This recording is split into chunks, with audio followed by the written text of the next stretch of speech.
Hello friends, Radhika Merchant and Anand Ambani got married on 12 July 2024.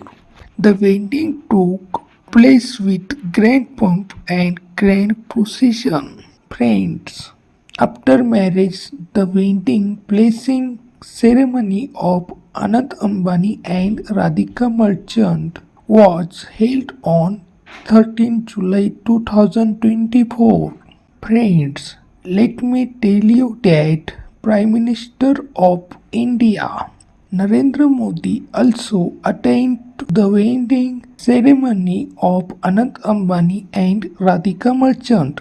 Friends, as soon as PM Modi entered, Anand Ambani's father Mukesh Ambani and Anand Ambani's mother Nita Ambani gave a grand welcome to PM Narendra Modi.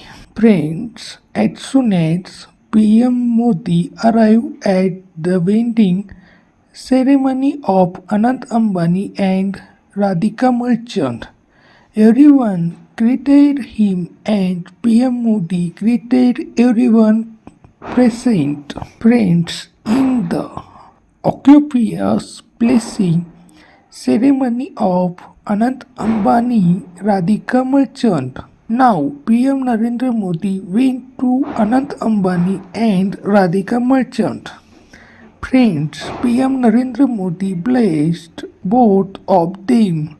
He also gave a gift to both of them. Friends, after this happened, Radhika Ambani and Anand Ambani touched the feet of PM Narendra Modi. Friends, after this was done, all the politicians, actors, stars, and many sportsmen were present there. PM Narendra Modi met all of them and had dinner. After having dinner, PM Narendra Modi stayed here for 2 hours.